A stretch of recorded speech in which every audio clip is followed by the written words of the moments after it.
аншлаг. Бу юлы Тулы залына Анкара артистлары җыйды. Түркиянең Казандагы генераль консулы, Камалның бөтен труппасы диярлек, сәнгать сөюче йөзләгән тамашачы түземсезлек белән спектакль башланганны көтә. Камалның баш режиссеры Фәрит Бикшәнтәев тә дулкынлануын яшерми. Әсәрне сәхнәгә куючы кеше буларак артистлар уйнауына үз бәясен бирә. Мин канәгать, чөнки алар бу спектакльне яратып уйныйлар. Бу минемчә иң мөһим әйбер. Шуннан соң алар әле 1 ел тулмады бу спектакльнең чыгуына, алар инде аны 90 мәртәбә уйнадылар.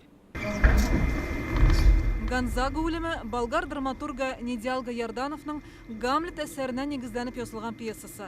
Спектакль турында спектакль диләр аның хакында. Сәхнәгә куюда Камалның баш рәссамы Сергей Скоморохов та катнашкан. Бүген Анкара артистлары татар театры вәкилләре белән инде Казанда күрешеп сөйләшү мөмкинлегенә ия булды.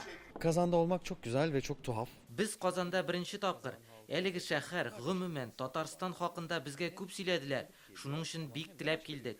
Кызганыч 4 көнгә генә Камал сәхнәсендә чыгыш ясау безнең өчен зур дәрәҗә. Быелгы Нәүрүз фестивален шушы спектакль белән ачып җибәрәләр. Гомумән төрекләр әлеге фестивальдә даими кунак. Һәм бу очраклы түгел, сәнгать өлкәсендә тәҗрибә уртаклашуы мөһим мәсьәлә. Бу ике дәүләт аралашуы, ике театр сәнгате аралашуы барырга тиеш, чөнки нәрсә дисәң дәгән Рәсәй Станиславский системалары ул иң көчлесе дөнья йөзендә бүгенге көнгә һәм иң көчле театрлар ул курыкмыйча әйтә алам, ул Рәсәйдә. Спектакль русчага синхрон тәрҗемә белән бара, ләкин күпме тамашачылар махсус төрек телен ишетер өчен килгән. Сәхнә теле нинди генә милләт вәкиле уйнамасын, ул үз югарлыгында һәм һәр кемгә аңлаешлы, әгәр синең күңел капкан, күңел ишегең ачык икән. Спектакльгә барырга уйладык группадашларым белән, чөнки төрек телен өйрәнәбез университетта. Карарга шундый мөмкинлек булганда барырга теләдек.